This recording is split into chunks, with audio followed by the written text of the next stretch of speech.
विषय है कि कुर्मी और एसटी इसको वर्सेस बना दिया जाता है, जबकि आप सभी जानते हैं कि अगर इस राज्य को अलग करने में पहला अगर दो कौम किसी का नाम आता है तो कुर्मी और एसटी का आता है। निर्मल महतो की वो गोली, उसकी आवाज़, उसकी गूंज, उनके शरीर से बहता हुआ खून धरती पर टपकने के बाद वो सुगंध आज तक शांत नहीं हुई है, जिस शख्स के कारण ये झारखंड राज्य अलग हुआ, आज़ाद हुआ। तो आज ये भ्रम की स्थिति यह कह के बता दी जाती है कि रिजर्वेशन। सबसे पहली बात आपको जानना होगा, मैं आपको एकदम प्रैक्टिकली और लॉजिकली कहता हूँ। 1907 में टाटा की स्थापना होती है, बहुत भारी संख्या में ज़मीनों का अधिग्रहण होता है। उस जमीन अधिग्रहण में मैक्सिमम ज़मीनें कुर्मियों की होती है। उसके बाद अंग्रेज जैसे भी थे, अच्छे थे बुरे थे जो कहिए, लेकिन कुछ उनमें था बेहतर गुण। उन्होंने देखा कि अगर ऐसा चलता रहा तो ये गरीब भोले भाले लोगों की ज़मीन लोग लूट लेंगे। फिर वो 1908 में सीएनटी को प्रभावी रूप से लागू कर देते हैं और उसके बाद 1950 तक कुर्मियों की ज़मीन कोई नहीं लेता है। 1908 में जैसे ही सीएनटी लागू होता है, 1907 में एकदम बड़ी बेरहमी से टाटा जमीन लेती है। 1908 में सीएनटी लागू होता है, 1950 तक कोई नहीं लेता है। लेकिन फिर यही बात खलने लगती है उद्योगपतियों की कि अगर किसी का जमीन आपको लेना है तो उसको शेड्यूल से हटाना होगा, उसको नॉन शेड्यूल करना होगा, अनशेड्यूल करना होगा, तभी जमीन लेने में सुविधा होगी। और 1950 में शायद दिसंबर का महीना या सितंबर का महीना उन्हें विदाउट नोटिफिकेशन के जैसे ही बाहर किया जाता है, 1951 में लगभग 50 कुर्मी गांव विस्थापित कर दिए जाते हैं एक झटके में। नाम होता है सिंदरी, जिसको आज हर्ल के नाम से आप जानते हैं। दौर शुरू हो जाता है, दौर का नाम आप बोकारो पहुंच जाते हैं, उस दौर में आप चांडिल डैम पहुंच जाते हैं, उस दौर में आप कोणार्क डैम पहुंच जाते हैं, उस दौर में आप तमाम कोलियरी पहुंच जाते हैं। और आज भी अगर आप विस्थापन को जानना चाहते हैं तो आप बिना कुर्मी को जाने विस्थापन को नहीं जान सकते हैं। 1907, 1908, 1950 नोटिफिकेशन आउट होना, 1951 से सिंदरी प्लांट से ही तमाम एचईसी के भी अध्ययन कीजिएगा, कुर्मियों की जमीनें बहुत मात्रा में मिलेंगी। यानी एक बहुत बड़ी साजिश थी इनको शेड्यूल से हटाने की।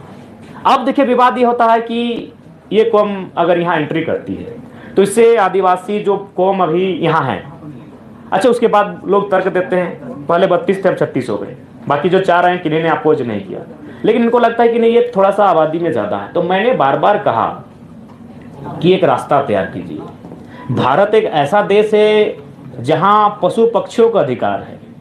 आज जंगली हाथी लगातार 10 घरों का हमारा रोज तोड़ रहे हैं, लेकिन फिर भी हम उनको कुछ नहीं कर सकते क्योंकि भारत का संविधान कहता है, भारतीय संविधान आर्टिकल 48A स्पष्ट कहता है वन्य जीव संरक्षण।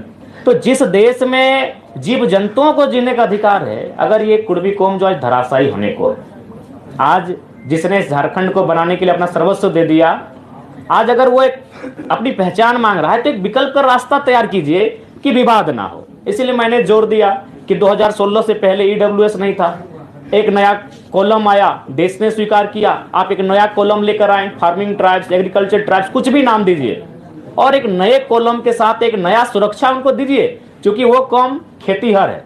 आज झारखंड में पहली आबादी आदिवासियों की, दूसरी कुर्मियों की, फिर अल्पसंख्यकों की आती है। क्या आपको एक भी टॉप बिजनेसमैन का नाम है याद कुर्मियों का? थोड़ा सा ह्यूमैनिटी की बात कीजिए, छोड़ दीजिए इस विवाद से, थोड़ा बाहर आते हैं, मानवता के नाते थोड़ा कुर्मियों की बात कर लीजिए। एक भी बिजनेसमैन को आप जानते हैं? रांची के एचईसी कुर्मियों की जमीन में, हिंडाल्को कुर्मियों की जमीन में, घाटो कुर्मियों की जमीन में, तमाम जो केदला, मोरपा, जो मांडू और रामगढ़ का कोलियरी है, सब कुर्मियों की जमीन में। क्या एक भी आप टॉप मोस्ट बिजनेस टाइकून को जानते हैं? नहीं जानते, क्योंकि उसका संबंध खेती से रहा है। तो वो अपने खेत को मांग रहा है, उनके खेत को दे दीजिए, कोई विवाद नहीं होगा। वो अपने खेतों का संरक्षण मांग रहा है। और एक बात में आप बताइए, ये तब आप इस माहौल को तूल देते हैं जब हमारा कौम डोमिनेटिंग होता।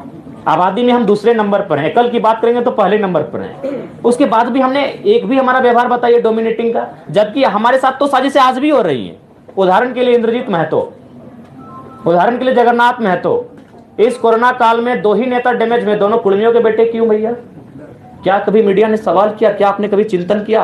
कसम खा के बोल रहे इसके पीछे भी रीजन यही है कि कुर्मी के बेटे थे। हम तो साजिशों के शिकार आज भी हो रहे हैं। इसलिए आपसे हम पूरे राज्य से भी अनुरोध करेंगे कि ये जो जिस दृष्टि से आज हमें देखा जाता है उस दृष्टि से ना देखें। हम साजिशों के शिकार आज होते हैं। जगन्नाथ बाबू तो नहीं रहे, उनकी आत्मा को शांति मिले, इंद्रजीत बाबू स्वस्थ होकर वापस है, हम ये प्रार्थना करते हैं। और किस पर लगा रहे हैं? ये बहुत बड़ा आरोप नहीं, आरोप हम किसी पे नहीं लगा, नहीं, साजिश है। किसने साजिश? साजिश है। आप उसमें टीम बनाए, टीम गठन करें, साजिश पर पर्दाफाश करें। सुधीर महतो डिप्टी सीएम रहते हैं, रसगुल्ला खाते हैं और मृत्यु को प्राप्त कर जाते हैं। विनोद बिहारी महतो झारखंड के पुरोधा महानायक ट्रेन में बैठकर जाते हैं संसद भवन, उनके शरीर का रंग नीला पड़ जाता है, लेकिन कोई जांच की मांग नहीं उठती है, उनके शरीर का पोस्टमार्टम तक नहीं किया जाता। आज उनका भाई जिंदा, उनका इंटरव्यू ले लीजिए, उनका शरीर का रंग चेंज हुआ था कि नहीं हुआ था। अरे हम आज भी साजिशों के साथ हैं भैया। अलग झारखंड के राज्य के समय तो जो कत्ल हुआ था वो हुआ ही था भैया। हम आज भी, इंद्रजीत महतो उसका प्रमाण है, उसका एक ही कसूर था, बेचारा कुर्मी का बेटा था। अगर वो नहीं होता तो इलाज भी होता तगड़ा और आज बहुत कम समय ठीक होके आ जाता। हालांकि हम अभी भी प्रार्थना करते हैं, आप भी प्रार्थना कीजिए वो ठीक होके आए। तो हमारे साथ भैया साजिश आज भी हो रही है। जब भी झारखंड का टॉप लीडर का मर्डर हुआ है तो याद रखिए वो कुर्मी का बेटा होता है। सांसद Sunil Mahato, central president of Jharkhand Mukti Morcha निर्मल महतो, कितने नाम गिनाए। तो इसलिए हम चाहते हैं कि हमारे कौम को लेकर जो दृष्टि बनाई जा रही है थोड़ा सा उसको पॉजिटिव बनाया जाए। हमारी लड़ाई संरक्षण की है। आप हमारी जमीनों को, हमारी भाषा को संरक्षण कर दीजिए, कोई विवाद नहीं रहेगा। ये नौकरियों की लड़ाई नहीं है। जमीन के संरक्षण के कुर्मी को सीएनटी में डाला नहीं, सीएनटी के बावजूद अगर आपको शेड्यूल से को हटा देते हैं ना तो प्रभाव कम हो जाता है। सीएनटी तो है, आदि छवि रंजन जैसे IAS पूरा लूट के चले जाते हैं। सीएनटी के साथ अगर शेड्यूल में होते तो आसानी नहीं होता जमीन अधिग्रहण करने का। क्योंकि हम पिपरवार गए थे, वहाँ के जो पदाधिकारी उनसे बात हुई कि अब 12 गंजू परिवार का जमीन आता है, 12 को जॉब देना हो, क्योंकि इनका अलग ही कानून है। गंजू थे कि भोगता याद नहीं आ रहा है, और जतरा वाले, टाना भगत वाले 12 आते हैं, 12 को जॉब देना होगा। क्योंकि शेड्यूल जो होता है उनका जमीन लेने में थोड़ा सा असुविधा होता है, आसानी से जमीन का हस्तांतरण नहीं होता है। तो इसीलिए 1950 में उनको साइड किया गया। एकदम लॉजिक प्रैक्टिकल, ज्यादा कोई विवाद मत कीजिए, एकदम सीधा। 1907 में टाटा का स्थापना होना, भारी संख्या में जमीन, भारी संख्या के 15,000 एकड़, और काम कर रही है मात्र 3,000 एकड़ में। 1908 में सीएनटी का लगना, 1950 तक जमीनों का ना लिया जाना, 1950 में इसको शेड्यूल से हटाया जाना, और 1951 में सेंद्रीय कारखाना तैयार हो जाना। बस सिलसिला शुरू। 1958 में, 1964 में, 1972 में, 1986 में वो सिलसिला शुरू। तो ये जो डिमांड है वो संरक्षण का है। हम लोग अगर गवर्नमेंट में आते हैं, क्योंकि भारत देश जहां आर्टिकल 48 ए कहता है जीव जंतुओं की रक्षा करना, तो हम लोग जरूर इस पर एक नया कॉलम, एक नई तरकीब लेकर आएंगे, ताकि विवाद का भी समाधान हो जाए और उनकी मांग को भी एक आज़ादी मिले, एक समर्थन मिले। आखिरी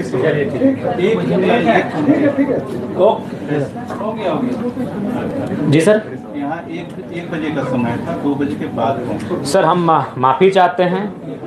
एक्चुअली मौसम खराब था और सेहत भी खराब। चलिए, धन्यवाद। सेहत भी खराब है। चलिए।